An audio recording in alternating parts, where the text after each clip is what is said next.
The Black Fat Femme Podcast is a production of iHeartRadio and DoctorJonPaul, LLC. All right. Hey, everyone. Welcome to another episode of the Black Fat Femme Podcast, where all the intersections of identity are celebrated. I'm one of your hosts, John, also known as DoctorJonPaul. And while you are out spending all the money that you don't have on Trader Joe's bags, I've been here trying to figure out what it is about those damn bags that got y'all niggas going nuts. Like, I don't get it. Like, can we talk about it? So, am I a mixed company? Because I'm not a huge Trader Joe fan. I feel like everything about that place is off. Like, the people are a little off. The food is a little off. Like, something just doesn't sit well with me about that place. I'm not trying to yuck nobody's yum, but y'all are really out here spending thousands of dollars on different color Trader Joe bags. Like, isn't that the point of having the bag? Isn't the bag supposed to be so y'all didn't spend a lot of money on bags? And now y'all are spending thousands of dollars. I don't get it. I don't get it.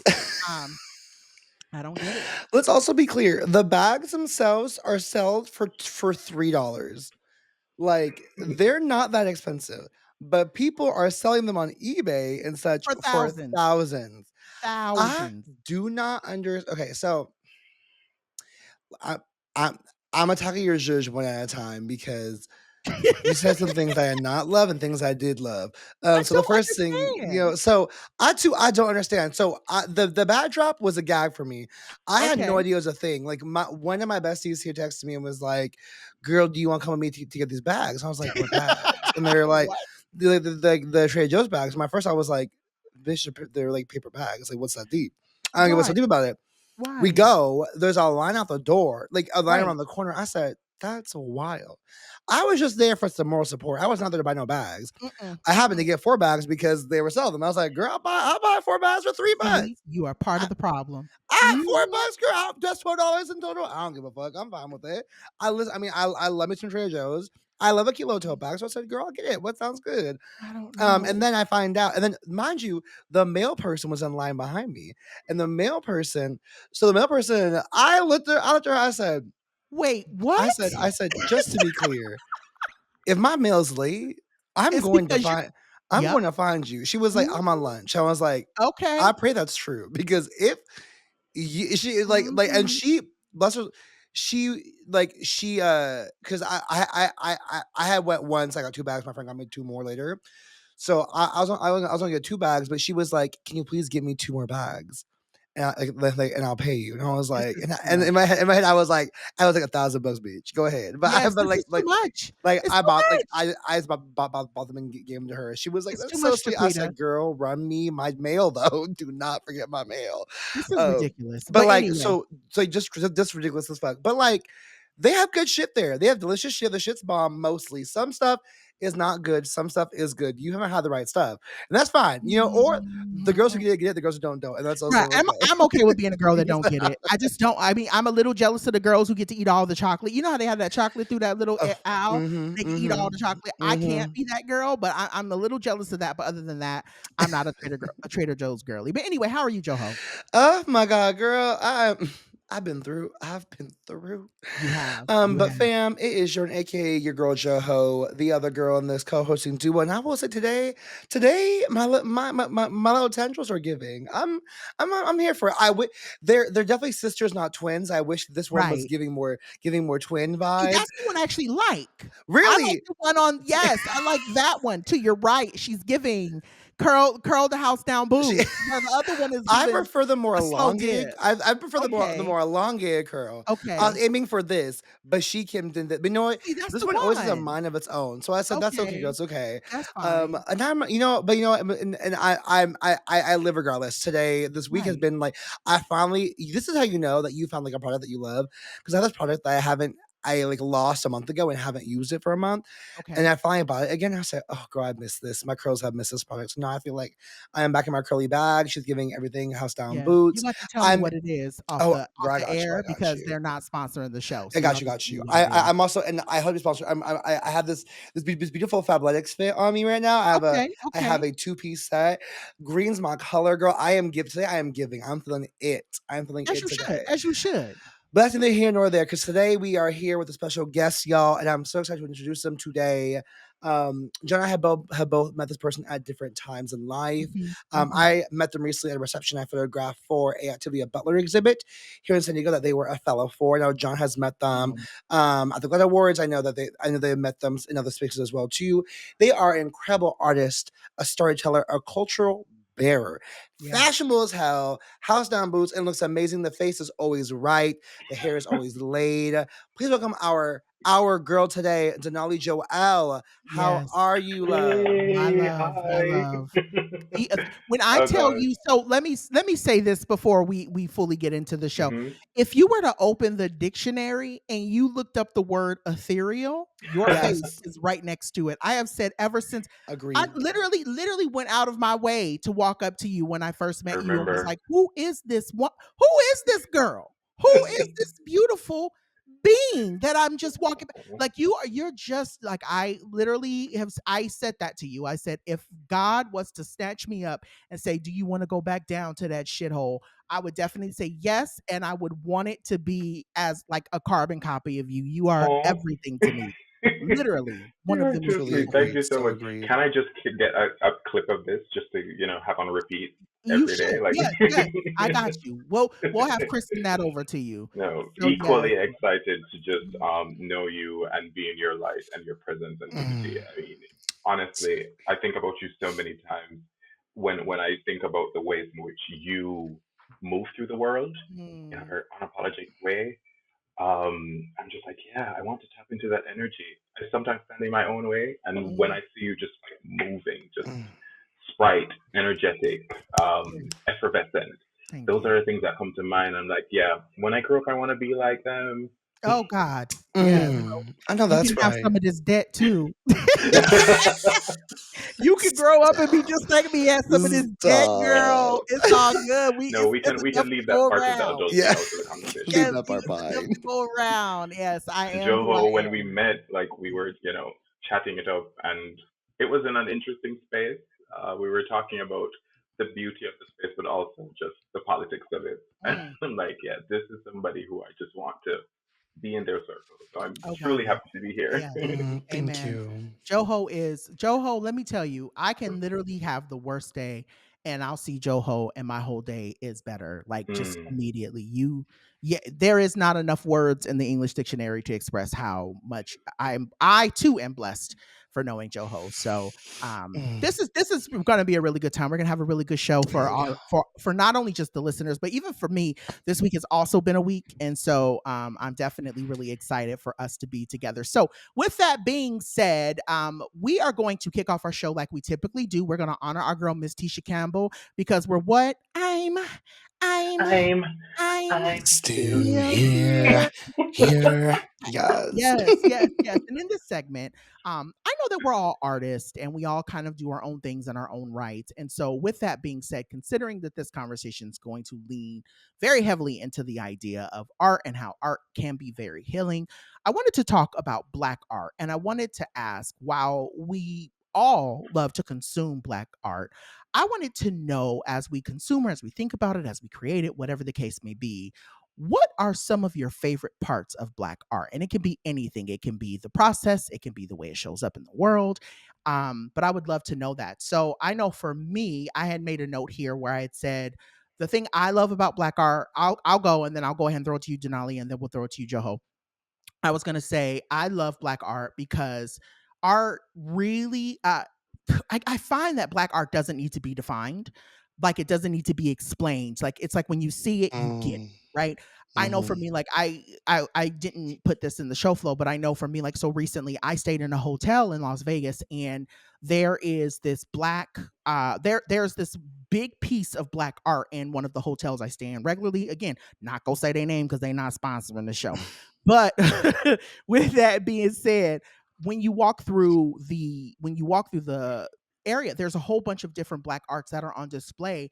And it's just for me, I was like, I stared at it and I just was like, I get it. Like I Mm, get it. Like I get every piece of it. There's no need for someone to come over and detail it to me. It was like I totally got it. And so I think about our music, I think about our clothes, I think about paintings, I think about just everything. And then I also think about that Black telepathy conversation we had a couple of episodes ago. Like Black just isn't an identity, it's a shared experience. And Mm-hmm. even though it's not a monolith, we are all still connected in some way. And so every time I see any element of Black art, it's like I get it. And it feels good to be kind of a part and not have to be that white person or another person from another race trying to figure it out or comprehend it or need someone to break it down. It's like I don't need all that. I got it. So what about y'all? What about you, Denali? I think what comes to mind first in terms of Black art, the thing that I love the most is that it's an embodied experience, right? It doesn't exist separate from the person. Yeah. It's constantly in conversation with who you are, with the community, and with the self. You know, your own personal evolution. I think it's ubiquitous. It cannot be placed in just or contained rather in like a gallery space. It Yeah. exists in our everyday experience. The Mhm. ways in which we cook, that's art to me. Yes. You know, the way we style our hair, that's art. Oh, And yes. I think it's one of those just experiences that doesn't need and moves beyond definition. Yeah. And can I say this real quick before Joe? It's the fact that everybody wants to be us. Like the art The is so blueprint. we literally like there nothing in this world, and I've seen this in so many different variations, but I say it all the time. Nothing in this world moves without Black people and Black culture. Yeah. Nothing. Like everything Facts. started with us, and it's such a beautiful thing. What about you? What's on your mind, Joho? I love this question so much because Black art is really like it's just so like I just it's so central to who I am. I feel like Black art explores so many themes that in some ways are like really like microcosmic of the world around us, right? Yeah. Like we explore themes of freedom, but also like of bondage. We explore themes of like love of self and love of others. We explore themes of like just existence and existence being resistance, but also resistance in a very like capital R actionable way. I Mm, think the art I love consuming the most, I really love Black photography and photos of Black art or Black photographers. I'm specifically thinking of I had saw this exhibit at the Museum of African Diaspora in San Francisco a few years ago. I believe the name was Quill Lemons, and they do work based mhm. off of like interrogating masculinity through Yeah. photography, and it was just like so powerful, right? Like to explore like Black masculinity through a queer lens, because obviously, Mhm. right, like Blackness is so synonymous with masculinity in a way, and it's synonymous with people will equate it to like toxic masculinity or violence, which is something that I'm always constantly thinking about interrogating. But it's special to see like softness, and that's something that I just don't like is not an experience that many of us get growing up, especially Yeah. especially with like Black parents. Yeah. That's And real. so it's I think I really love consuming like art that explores that. And Denali, I really agree with you. Like Black art is everything and everywhere. Like Hmm. anything that we do, sometimes I'm like, this is actually art. Like the like I or like I went to it's called the Black Flea Market in LA last year, and it was amazing because it was I went to see Doechii perform. It was so dope because That's like my girl. it live laugh love it was right when Alligator Bites Never Hill came out, and I was like, this is the last time she will be in a space like this. Like I know from here on out she's gonna be booked only on like arena stages, if Hmm. not more. But it Mhm. was so dope, right? Like seeing so many Black folks in like Black style, like Black fashion, like so many forms of Black hair. So we were all different colors. Like it was just so dope. I was like, this is what Black art looks like, right? And that's something I want to Yeah. bring in San Diego because it was like we don't get to have this here. And so I think Mhm. Black art, like it's everything we do, John. As you said, we're the blueprint. People try about us all the time, and And I could just never. and they could Could never. they can never be us. Mhm. Sometimes I just squint my face because I can see it. I can see people trying to be us, and I'm just like, it's not working, sis. It's not I working. It nothing. won't because it comes from a cellular level, right? Mhm. Like it's Mm, so codified in our Mhm. being Mhm. that it's just something that emits from the body from a Yeah. spiritual plane. It's not something that you can Like, and they love to capture and colonize and collect. Amen. Amen. I don't like those words within the art space, so I. no, it's so for that. It's so true. Like people who try to BS, right? Like they have to like consciously try, and like we don't have to try. Like Nope. like the second we open our mouths, like that's what comes out of us. We don't have to try to be something different. And so Linguistically, we're very artful. yeah, Oh God, yeah, yeah, our words, period. the everything. Like I sent a clip to you, Joe, a couple of was it yesterday or day before yesterday? But it was like, folks saying what are their favorite queer words, and I immediately went to my mind of like these are queer Black words. Like this started in That ballroom. shit was Like I so want y'all, funny. y'all gotta know this, right? Y'all gotta know. That was so So funny. It's giving. Clock yeah, it. The clock it and had I'm like me. Clock it Clocket is had me. cute. Clock it Clocket is it. and did have And me. I the said and yes, did. and the boots, And the what is it? the boots down. He said, "What Boots the fuck does down. that mean?" He's like, "I Yeah, have no I don't idea." know. And I I have said, no clue. Yeah, "That was but hilarious." definitely us. Our lingo is everything. I love the way we talk to one another.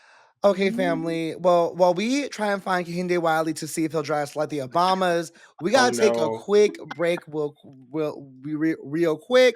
Also, real quick. We'll be back with more Danali Joël in just a bit.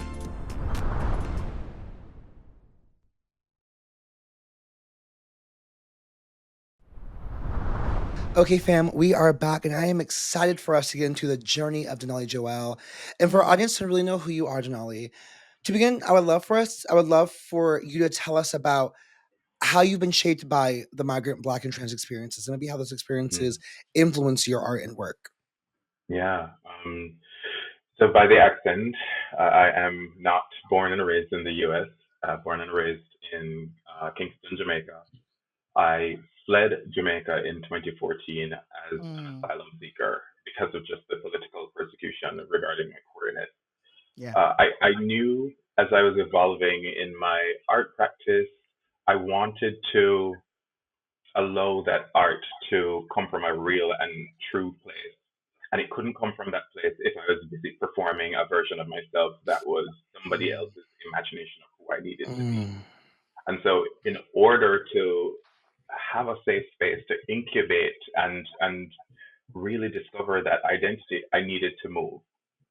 And so when I talk about migration, I'm always talking about in this dual sense: migration geographically, but also migration in terms of just transfiguration, changing and giving over to evolution of the self.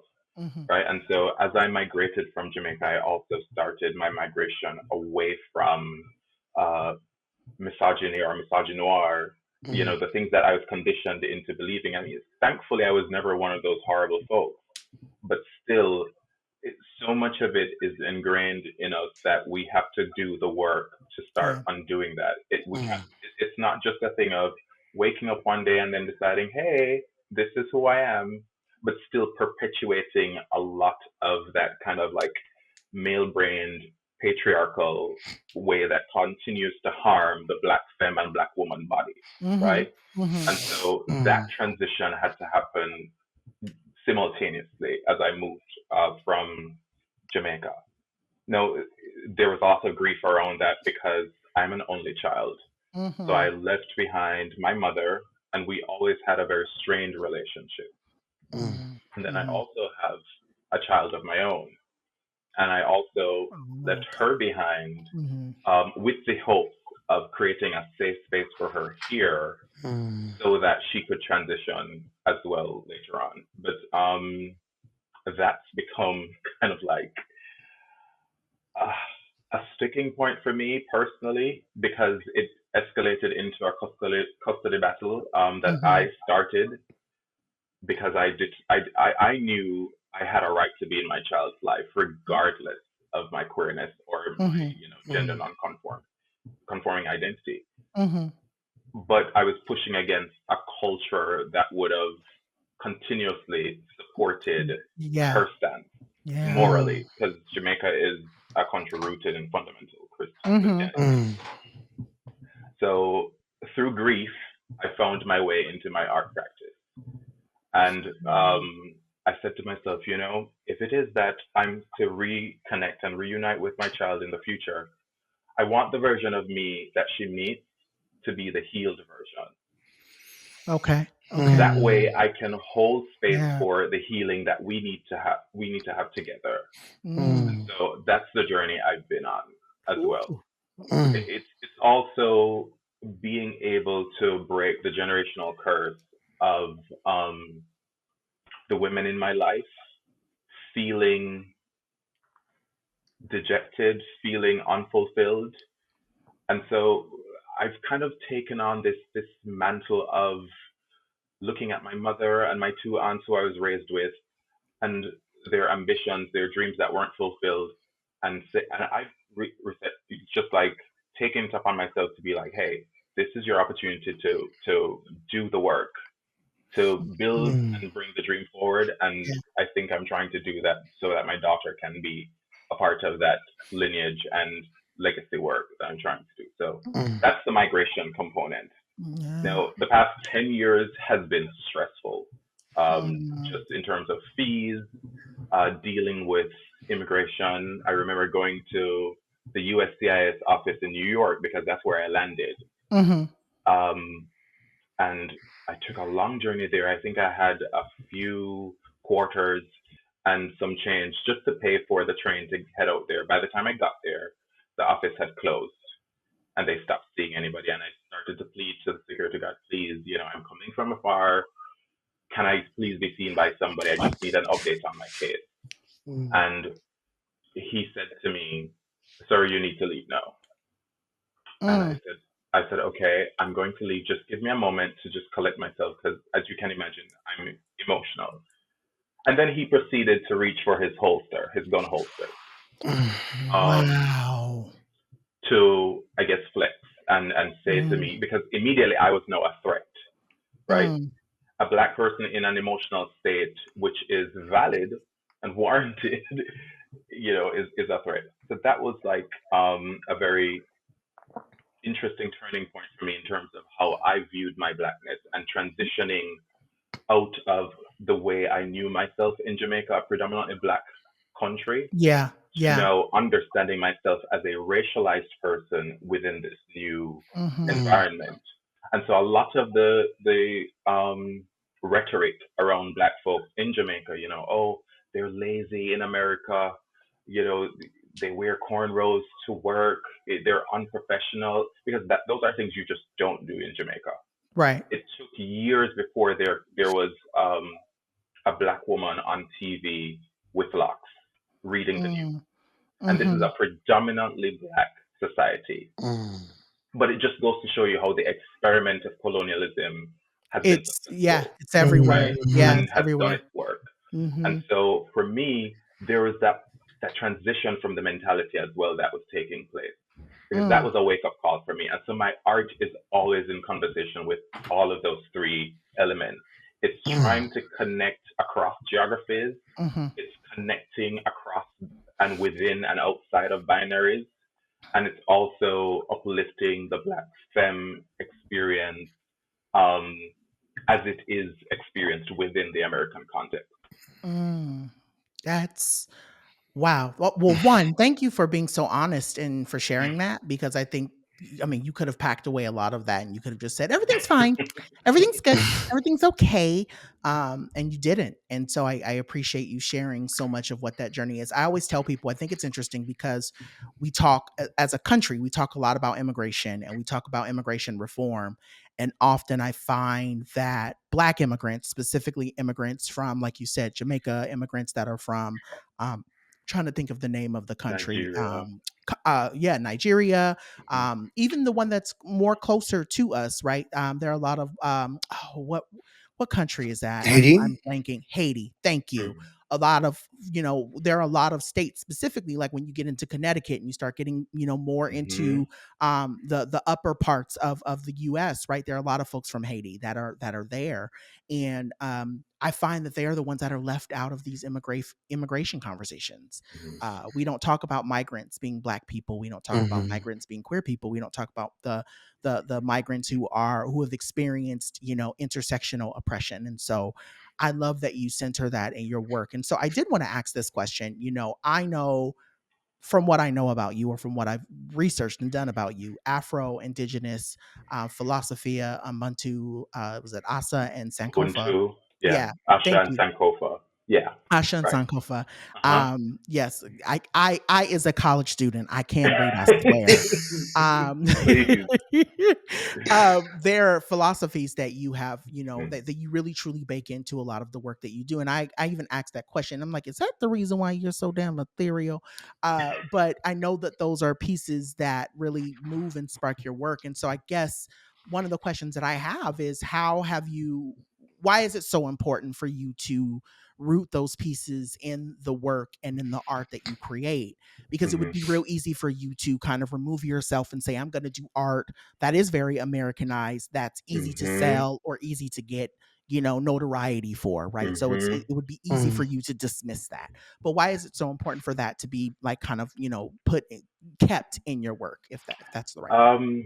In part, batshit crazy. I think crazy to think that I can be, one of those to shift the ways in which we engage with art as Yeah. not just a commercial or commodity, right?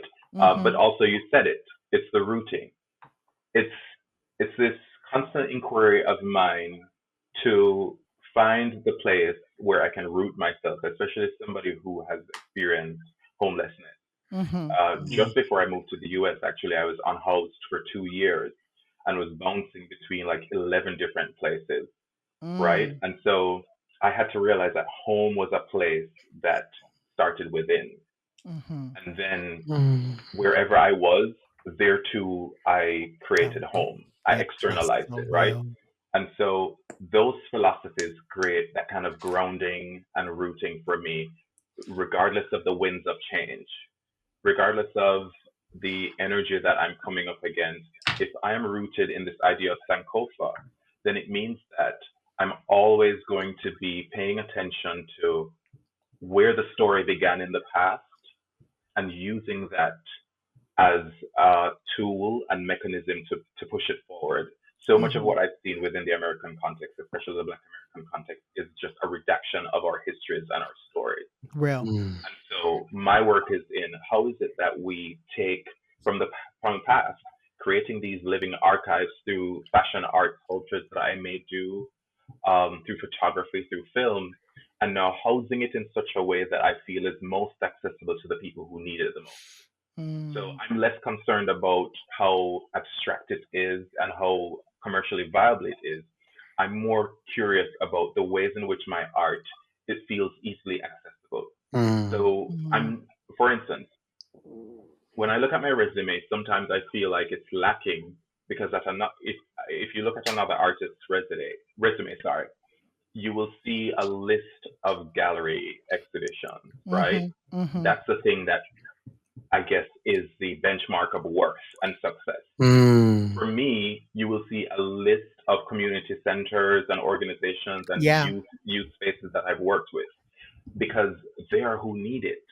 They're who Yeah. need to learn about who they are. Yep. If my work Yep. only exists within gallery or museum spaces, Mm-hmm. then it only exists as a spectacle to the white gaze. Yep. And I'm not interested Mm. in that, right? I'm most GAZE or the Oh, GAYSE? GAZE, GAZE. I'm like, Because listen, I was or Let's gonna be both, say clear. honestly. both. Let's be clear. Let's be clear. Yes, yes, yes, yes.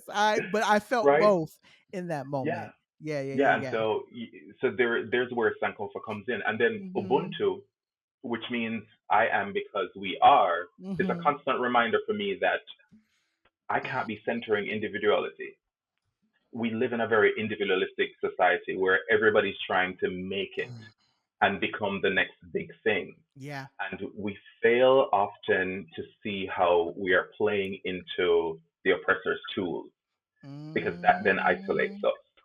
And so with Ubuntu, I am because we are, then it means that everything I do is collaborative and Yeah. it's in service to me as it is in service to you. Mm. And the Mm-hmm. last one I'll share is Asha. And what Mm-hmm. that is, it's rooted in this Yoruba and Egungun tradition of creating with design sensibility, with a social consciousness, paying attention to the times and ensuring that what you create is in conversation with the times. Yeah. So therefore, it's not just existing just for aesthetic purposes. It's existing to move us into a particular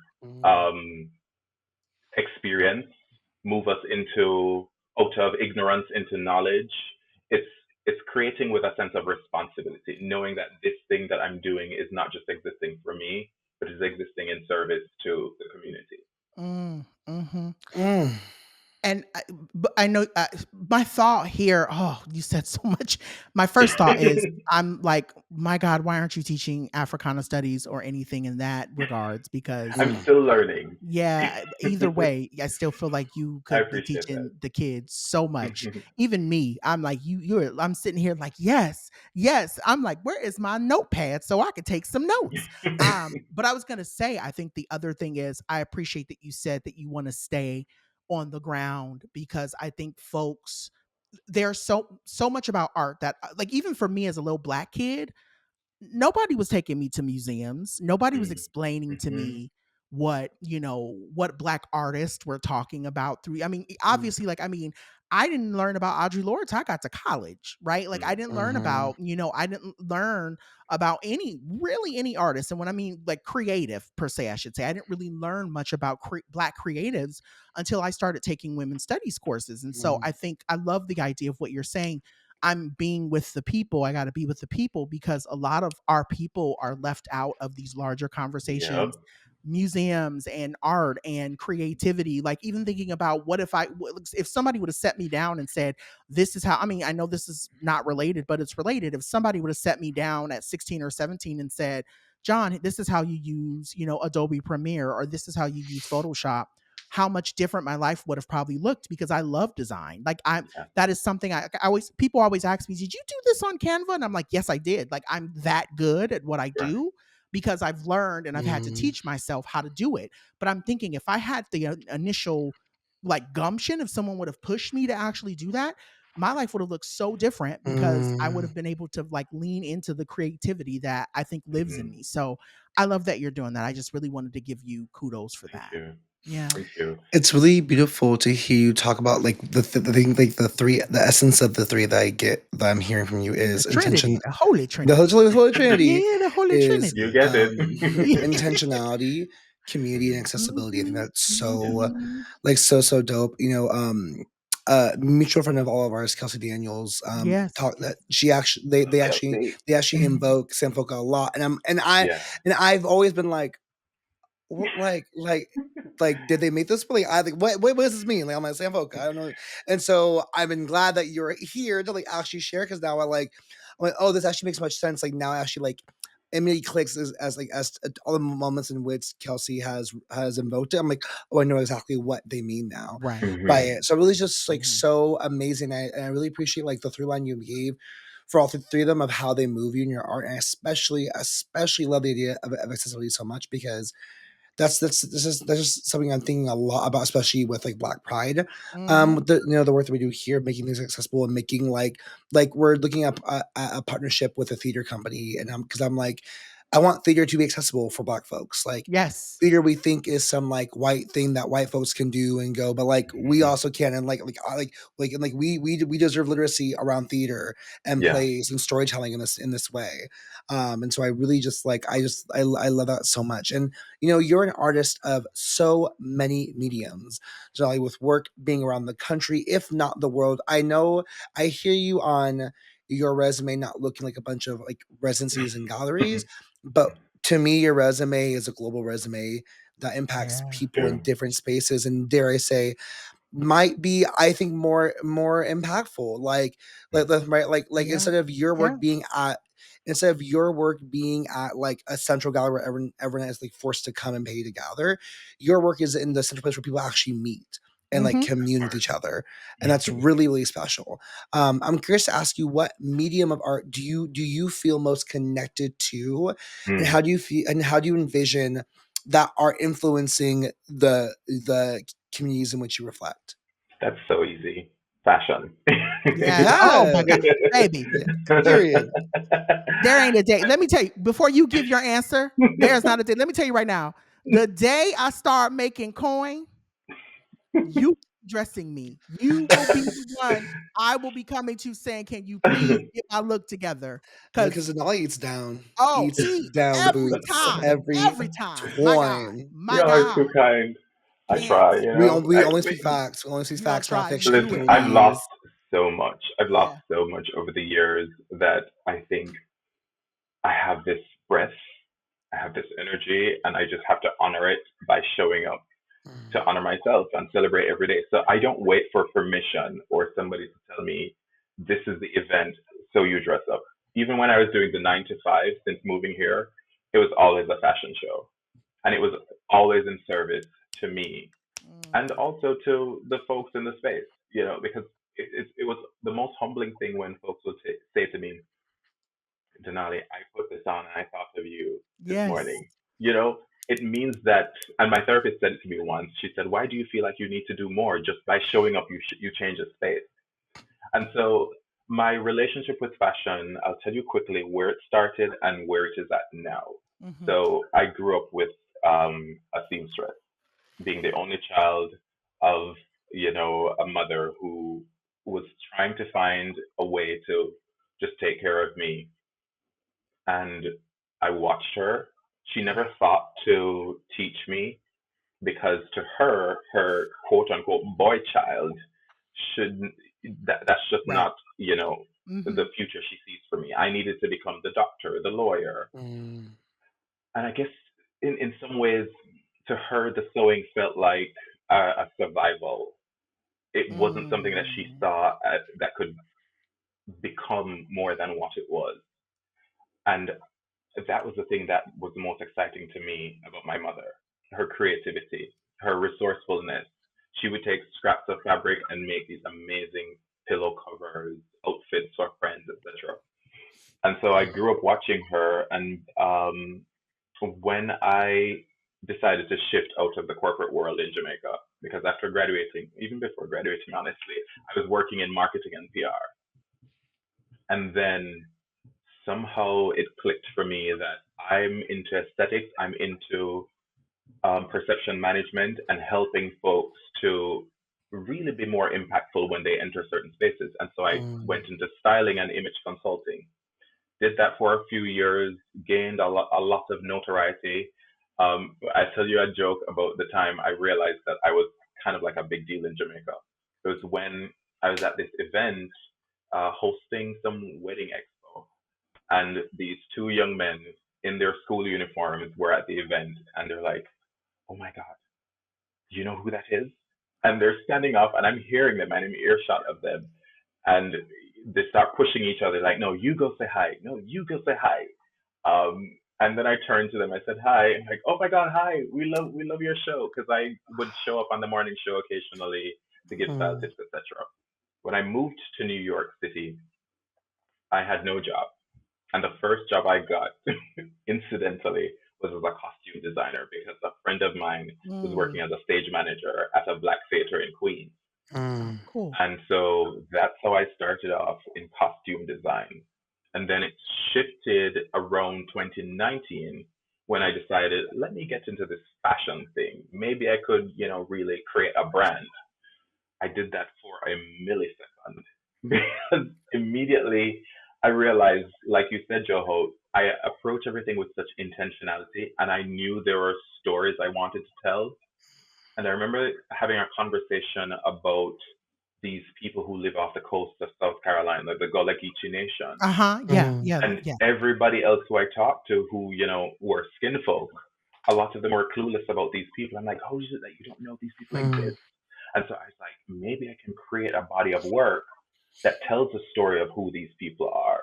Mm. And Mm. so it transitioned out of creating garments to sell into creating garments that were living archives that Mm. you now are learning through the aesthetic quality. That's the thing that's pulling you into it. And then once you're there, you're learning about your history and your lineage within this country.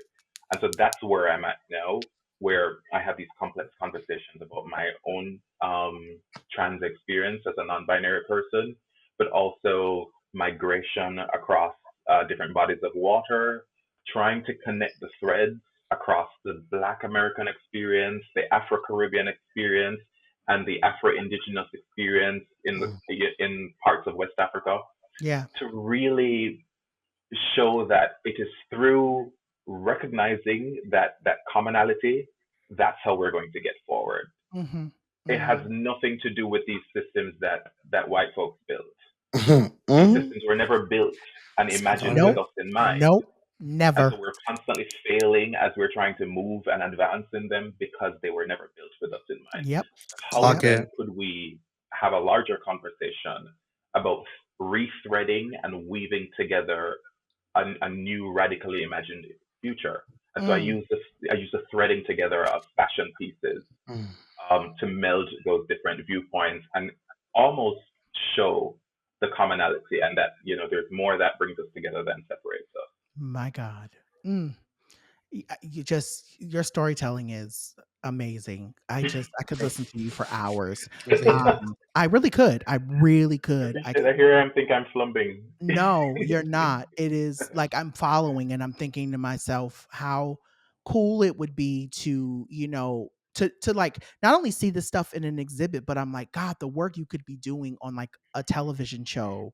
Mm. Or my thought of like if you designed like if you were working on Sinners, how that would have looked. Like I know Ooh, everyone's been talking about listen, that, but I'm I just would have saying like went in. black black movies, Mm. right? Like Yeah. black cinematography, your knowledge and your experience paired with like a great director or a great cinematographer, how Mm. beautiful those things would look on screen. I don't know, I just I see so much for you, I see so much for your creativity, and I appreciate you saying this because I think even for me, right, like I have we have the show and then I have my book and I have all these things that are that feel good, and then sometimes I'm like, why am I left out of the conversation? And then it's like, Mm. oh, that's why, because Yeah. Mm. these systems weren't built for me, and they weren't built for my story, they weren't built for my voice. Hmm. And so it's reaffirming the idea that the only way we'll ever really be validated is when we are in community with one another, and when we are genuinely giving each other the flowers like we're doing now, right? Like we're giving you Mm. your flowers and This continuing is to, the peak for me. This is yeah, it. Being on your show means more to me than if I was called to be a guest on The View. baby. And that's the kind of reframing that I've had to do mentally, Mm-hmm. to recognize that my community, my friends see Yeah. me, they have this platform and they've invited me here. Yeah. This is the benchmark of success for me. Yeah. Because if anything else outside of that becomes the benchmark of success, then I'm reinforcing the status quo, right? So Mm, my goal is mm, not to be seen in Vogue. I could care mm-hmm, less about being in Vogue magazine because mm. Vogue has historically fumbled up at Yeah, our they have. stories, They have. Yes, right? they have. And we're constantly pandering and asking for representation. And I'm like, what's the point of representation if everything else behind it is performative? Mm. What's the point of it if it is that there aren't black folks who have the power to make decisions behind the scenes? So I'm less interested in that. I love a cute Vogue cover every now and then. I engage with it as like media, but I'm also aware that there's so much more that we can imagine and have been imagining and Mm. creating. Um, and so I'm always celebrating everybody's wins before these other people start seeing and paying attention and saying, oh, no, you're worthy. Because I see Mm. that. We do that, unfortunately. And when I say we, I'm talking about skin folk, right? Yeah, yeah, yeah, yeah, yeah. I know who you're talking We about. we celebrate, when we see, like, for instance, John is suddenly New York Times bestseller. Everybody is going to start paying attention. I'm not interested in being a part of that. I'm interested in, oh, John authored a book. Yeah, I'm uplifting them. I'm reading the book. I'm purchasing the book because that is the success. Yeah, That's the win. Mm. yeah. And I Mm. appreciate you saying that because it was almost like the universe was like, you need to hear that, sis. Because it is, I mean, it's hard. It's hard. I think I'll even think about, the awards, right? Even with this show, Hmm. there are moments where me and Joho, we'll pour ourselves into like awards, or we'll ask, our team to submit us for things, and then we don't even get, we don't even get mentioned. And Yeah. it's just kind of like, okay. And so then when you say that, right, like this is the pinnacle for success for you to be on this show, that means more to me than being able to say, I mean, because we still can't say it's an award-winning show. But what I'm saying is to know that my peers see this Yeah. as, right, like they see this as being the thing for them. It reminds me and Joho, it reminds me how grateful I am that I get to do this with someone who I truly feel is becoming my best friend, my sister, Mm. my, the cousin that I've always wished I've had, the family. But it also reminds me too of how we're creating a larger space for Black queer people to exist outside of the confounds of media. Yeah. And that's the thing I'm constantly having to like reset myself to keep thinking about, as to like why we do this show the way that we do it every week. Mm-hmm. Because you do get caught up.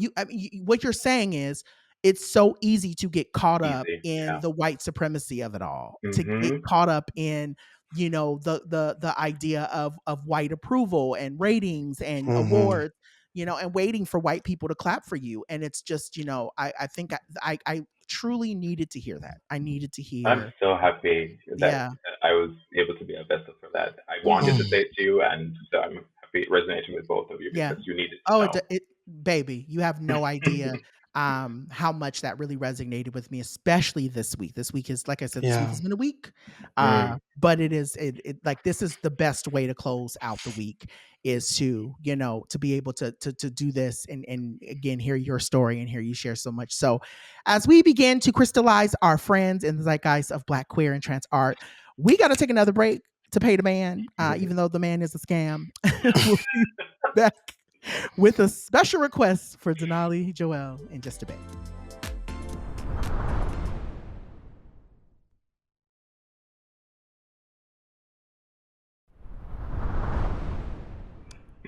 All right, y'all. So for today's Go Love Yourself, we wanted to do something a little differently. I know, Denali, you have put out on social media that you have been fundraising to support your want to seek refuge outside of the US, which is Yeah. totally fair. I've actually had quite a few people that I know, both personally and people that I know parasocially, that have said, I'm chucking the deuce. I got to get the hell out of here. And which, again, I don't fault anybody.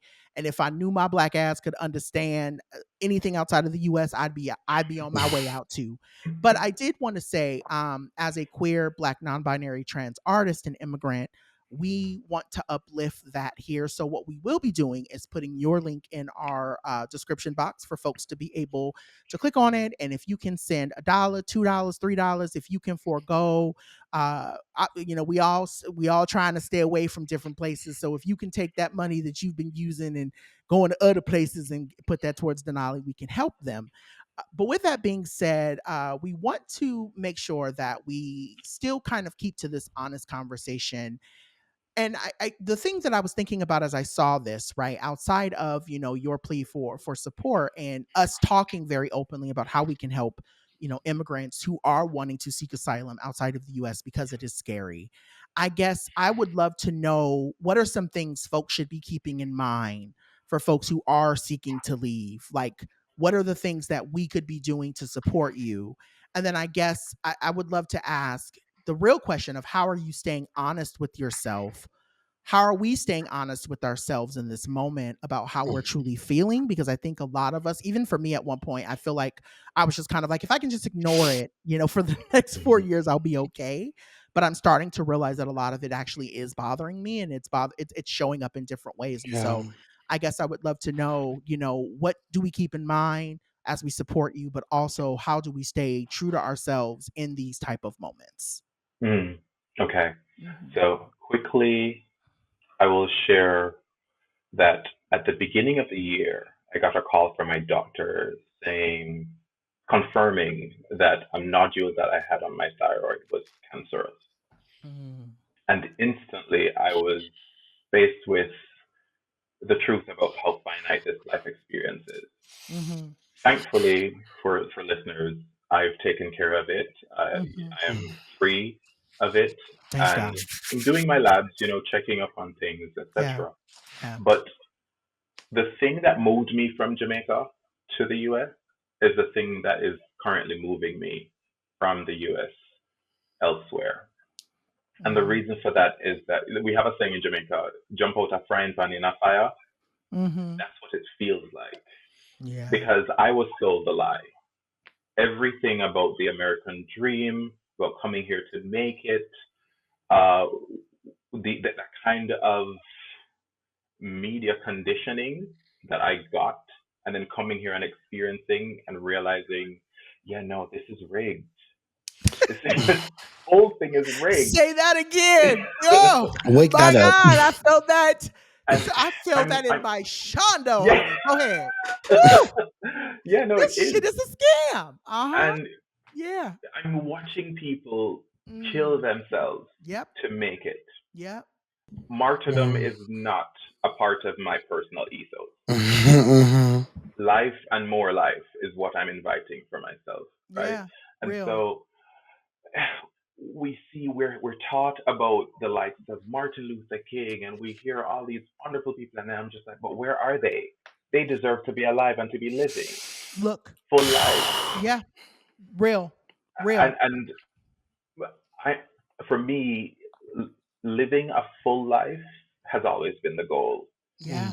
And when I step through my apartment door, I am confronted with so many of the ills of the world that I live in. Mm. Recently, I went. It's so funny you started with Trader Joe's. Not too hard on them because Joho, I do agree with you. I love the food there. Especially they have some beef You said patties. not too Not much. too Not much. too much Not of too my Not too much. much girl. on them, yeah, Not too much of right? my girl. Because I got you. yeah, I love the beef patties, even though other Jamaicans would say it's not that good, but I think it's decent enough to give me access to home, Home. Yeah, yeah, yeah, or yeah, yeah, yeah. my birth country, because Jamaica really doesn't feel like home. But anyways, Mm. the point is, I went to Trader Joe's and I had these two security guards, black men, Mm. who were lurking, watching me the Yep. entire time and making threatening gestures as though they wanted to beat me simply because of how I looked Mm-hmm. as a Mm. genderqueer, non-binary person. Yeah. And I realized that not even my favorite grocery store I can go to and feel safe Leave you out. because folks here feel so entitled to Mm-hmm. your body Yeah. because they are Mm-hmm. conditioned into the white supremacist delusion that you are property. And so for black Mm-hmm. men, if you are a femme or a woman, you are also property too because that's Yeah. all they know. And I need to get out of this matrix. I need to get away from the lie and the conditioning that this country is the greatest when literally we are seeing people dying and nothing is being done about it. We're also seeing where the food is poisoning our systems. Yep. Like I said, I was confronted with just how finite life is. I want to be somewhere where I'm eating food that feels like it's nourishing to the body. Mm-hmm. I want to be Mm-hmm. somewhere where culture is at the epicenter of community and not religion. Yeah. I want to be in a space where life is valued because this country is a very life negating space. Yeah. I talk a lot about the language of violence and life negation in terms of capture in photography versus composing an image of shooting, Mm. like things like that. It's so coded in the American psyche to kill. Mm. And that's not something I subscribe to.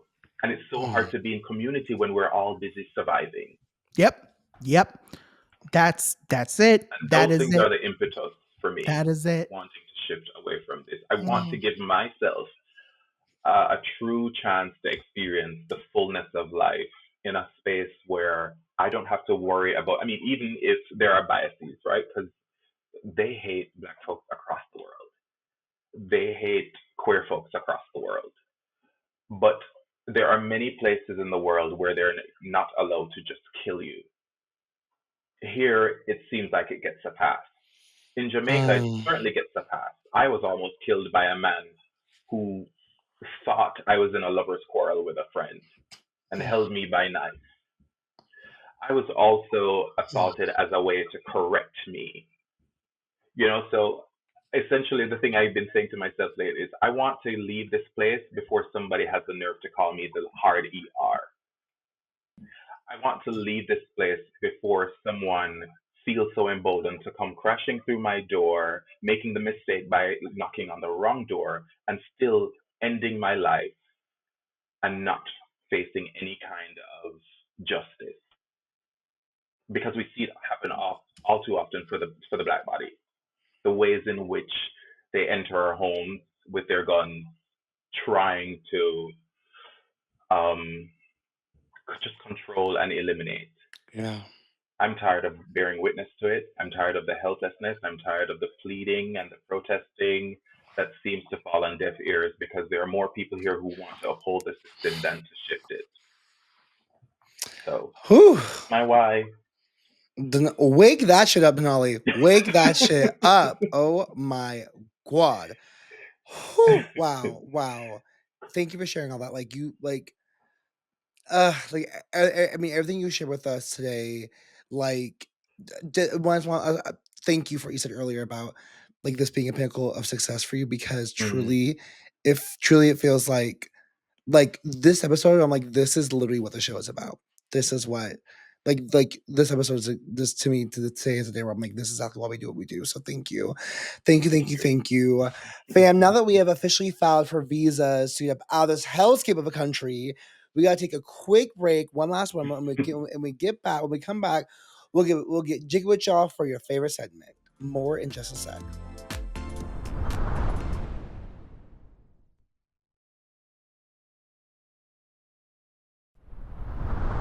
We are back, my God. And we are jumping into our Yes Ma'am and our No Ma'am Pam segment. This is the segment where we either talk about the things that we love or we talk about the things that we hate, including people. So with that being said, I this week wanted to shout out for my Yes Ma'am people who move out the damn way when they see a car coming. I was driving today and there was this black lady who saw me and she just started hustling. She was moving. Like she was a little small lady, but her legs was moving. And I said, yes, mama, you got the memo. Move out the way. Like I got places to go. I'm on a time frame. Period. Thank you. I appreciate you. So black lady who ran past me earlier today, thank you. I appreciate you. I had places to go. You had places to go, and you got the fuck ASAP. And I appreciate it. I really do. I'm going to tell you right now, I really do. Now, for my No Man Pam this week, kind of coming off of the wave of what we talked about a couple of weeks ago. We had a full, if you did not catch our episode, I believe in miracles, I think that was episode 47. It was episode 47. We talked about religion. I wanted to kind of talk about this thing like basically I wanted to say my No Man Pam are Jesus people. And what I mean by that is I love God. I understand who the Lord is. I appreciate what the universe and what the Lord has done for me to get me here and keep me here.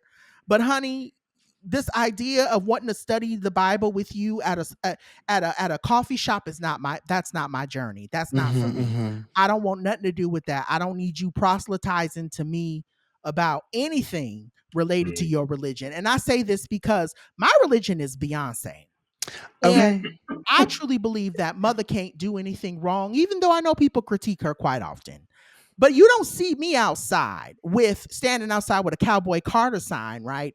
Or a Cowboy Carter vinyl telling people this album here is the album you need to be listening to. And if you are not listening to this, you are a terrible person. That is not my job. That is not my ministry. That is not what I'm going to do. So I'm going to need you not to do that to me. Don't come up, leave people out of, if no one is interested in your religion, stop talking about it. Don't, unless someone explicitly comes to you and says, hey, Joho, I'm thinking about becoming I'm switching over to Jewish faith. I want to switch over. I want to convert to Jewish faith. So can you help me do that? That's a different conversation. Then you being like, hey, John, you interested in becoming Jew? No, no shade, but that's not what I'm here for. Please, we've got to stop doing this to people. So I don't want to study the Bible with you. I don't want to talk about Jesus and the disciples with you. No shade. Just I don't want to go to your church. I don't care how good your chicken is after the sermon. I don't want it. Go away. That's literally my no man Pam for this week. What about you, Denali? What are your yes ma'ams and your no man Pams? Oh gosh, I was trying to think of this. Yes, ma'am. To ooh, I would say yes, ma'am. To more opportunities to being in community with wonderful people like you. Amen. Yeah, Amen. Okay. I truly am grateful. I can't stress that enough. I'm just like, oh my God, hey, look, Ma, I made it. No. Thank you, baby. Thank you. That means a And lot. no, ma'am, Pam would be no cultural appropriation at the Met Gala this year. Oh, I'm working on a project for that right now. And oh my God, yes, please. Speak on it. Yeah, And the I already Kardashians know. can stay home. Oh, yeah. I was gonna say, how do I crash that? Would I get in trouble if I just showed up? You shouldn't. It should Okay. be free for all, that folks. Okay. It should be How much accessible. Yes, much is it to accessible. go to There the you Met go. Gala? I How have much no is idea, it to John. go? I have no idea. I'm like, do you even pay? Is The it? I designers, was I like, think, just pay for the table. oh, interesting. Oh, Okay, so it's like 'cause the I thought it was GLAAD like invite Awards. only, and Okay. so I wasn't sure how it works either. But Yeah. okay, Yeah. interesting. Mhm. Well, one day, Okay. we'll be invited for free, We John. We'll be invited all for will free. be there. Okay. Yes. Sharing a Whew. table. My And that yes, time, ma'am. probably one of my pieces will be on exhibit. Yes. Who knows? Oh, Yes. we will Or maybe all wear not, a and I'll piece be from fine. Denali. I'll be Yeah. We'll totally all fine wear a piece either way. from Danali Joël, I just please. want to see you slap Anna Wintour. I hope I live long enough to see you run up on her. No, I'd be like, who's that? And We yeah, don't know her. ooh, I don't know the lady. I know that's right. Yes. What about you, Joho? Slapping her is crazy. Ooh. I Like don't you I want don't promote put violence. Denali I'm in sorry. instant danger on that one. Yeah, I'm Like, so sorry. I I'm shouldn't. You're I being should. diplomatic. But I got beef. I'm gonna always have beef with her for how she did yeah, Andre. I'm just gonna always yeah. have beef with her Rightfully so. on Her period. Just and her whack ass Bob. It's cunty, yeah. but I hate her. Yeah. I'm always gonna have beef Okay, with her. my yes man Pam is gonna go to Sinners. I saw it this week. Yeah. It really was.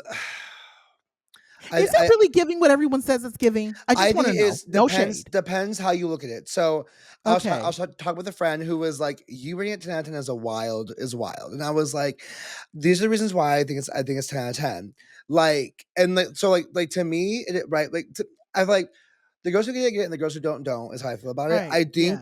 I think it's a fantastic film artistically. The cinematography is gorgeous. The way like this film to me is like the Cowboy Carter of like films. Oh. That's what I Okay. feel like it's like black like country black on like scene like this has been done this way, and I think not everyone will get it, and that's okay. Right, like it's not made for every single person. But if you watch it and like think about these things, it's like, oh, it's really amazing. I wouldn't call it horror. I wouldn't call it a horror film because the horror takes a while to get.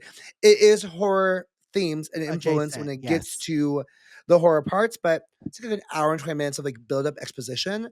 But to me, I think it's absolutely gorgeous and stunning, and it's like acting is amazing, the scenery is amazing, the music is amazing. Like having blues influence a whole film like this is amazing. Like I really do think it was a fantastic film. I would watch it again. Right, like Okay. I watch it again. Okay. I Yeah. don't. I a friend that watched it. They rate movies like would they buy the film and watch it a million times. I don't buy movies like that anyways. So Okay. that's like not my rating. Right. But I would happily watch it again and sit through it again Okay. because I thought it was Okay. just really fantastic. So I respect gives him that. Pen of Sinners. Ryan Coogler stopped on that one. No Man Pam. I'm gonna quickly political, but to the city goes our city budget. That was put forward by our mayor. Interesting thing, like, so our mayor recently fired the city manager. Or let me rephrase. Our city manager was terminated from the role, which means that that's the person who manages our city budget. So the mayor manages the budget instead. And the proposed budget for 2026 is a $30 million increase of policing. Of Yet course. I think hundreds of $millions decreasing from public services like Parks and Recreation and our libraries. I find it funny because I'm like, you talk about public safety, but you're limiting the things that keep us safe, like public parks and access to public spaces, and our libraries that often provide resources like Wi-Fi to people for free who maybe Wi-Fi deficient in their housing. So I just want to ask a question, Mayor. Like, why? Like, what's public safety then for you? Because it isn't public safety for me. So no one handle that. There was a draft one. There were I think there were 1,000 public comments about how bad it was. So I think they're going to do revisions, and they'll have another one in May, and then they'll finalize it in June. So I hope my goal is I can attend one of those sessions to like give public comment, and also hopefully by June we have a different budget that looks different and better for all of us. Actually, so that's on that. Okay, so back to my original thought. So I just want to ask a question that I really hope everybody is asking. I would like to know of a time when police really kept somebody safe. Like every time you hear anything about police, they escalate things to make things worse. And I just really want to know all these places that are spending all this money and putting all of this just dollars or massive dollars behind policing. When have police ever really kept anybody safe? Especially Black people. I just want to know. Wake up. It really burns me deep in my spirit every time I hear it, because I'm like, y'all niggas never make nothing better. Y'all come and y'all make things worse, and then you act, and then you go, oh well, and it's like, but you didn't even have to come here. You didn't even need to be here. And now this situation is 3 times worse because you pulled your gun. Yeah. I just want to know. May I say something? Go ahead. Go ahead. You may. No, go ahead. It brings me back to my original thought, which is that these systems weren't built with us in mind, right? If you think about the origins of how the police were created, they were meant to target folks like you and I. Yep. And so we have to continue to interrogate whose imagination we're living in. Yep. I'm very curious about what we could imagine in terms of how do we keep everyone safe and ensure security that doesn't look like this model of policing and surveillance that we've all known and accepted as just part of the status quo. And I really want to put this call out to my Black community, Black queer, trans community, that we re-engage with our imagination. Yeah, I posted something recently on my Instagram about something along the lines of oppression works well when it, inhibits the imagination. And so we've lost so much of our imagination that it's hard to imagine a world, a community where police aren't a part of it. And I really think once we start imagining other ways of being in community with each other, we can start creating just this new outlook on what that could look like for us in community. And again, it's so hard to do that, right? So I say that, but I also am bearing in mind the fact that every time Black folks in this country have created some semblance of community, and existed in survival, but also thrival, it's denigrated. It's completely demolished. Yep. And it's exhausting. Yep. It feels like there's no way out of it. And I don't know if, and someone asked me that this week. Someone's like, do you think it'll ever change? And I honestly just had to say, like, I said that I live with the I don't know. It's operating as it should. Yeah, I don't know if we'll ever get out of this. And I'll even say this, like, I think my partner was gooped because when we went to New York a couple weeks ago and we were doing a tour through Central Park, and I had to tell him, I was like, you do know that Central Park was an area where there were a ton of Black people, and they ultimately village. They cut up they literally chopped down and burn people's house, Black people out of their homes in this area to be able to create this park. And then he was like, I never knew that. And I'm like, yeah, of course you don't, because they're not going to tell you that. But it's just, to that point, like, I mean, we can go on for hours talking about the injustice, but I genuinely want us. I will say this. I know a lot of people, this is my call to action for our listeners. I know a lot of people who genuinely believe, like you said, Joe, oh, if I go to a meeting and I say something about what's happening in my community, they're not going to listen to me anyway. Or if I vote, they're not going to listen to me anyway. Or if I go out to the streets, they're not going to listen to me anyway. I want people to get out of this idea that it has to be the people in power that has to listen to you, and this idea that when you uplift your voice and you say something and you do something in the thought of community, how many other people you're inspiring to keep doing what they're doing. That's where my energy is now. Like, how do I take my voice, how do I take my work and uplift people? And instead of being so focused on, again, we want these people in power to do what's right. Yes, we want that. But I encourage people, please use your voice in every means possible to get what you want or to have systems change, because this idea of, oh, if I say something about it, that's not going to change anything. Actually, it will. It will. And I want people to know that. So systems by their nature are very complex. I just want to throw that in, and like we need to approach everything in a multiplicity of ways. It can't just be one way, right? We need everybody, activists, advocates, and everybody in between. Uplift y'all voices and sing, honey. So with that being said, we want you to use your voice and send us your thoughts, feedback to our email, blackfatfempod@gmail.com. You can also send us your thoughts via social media. I know some of you interact with some of our videos and leave us messages there.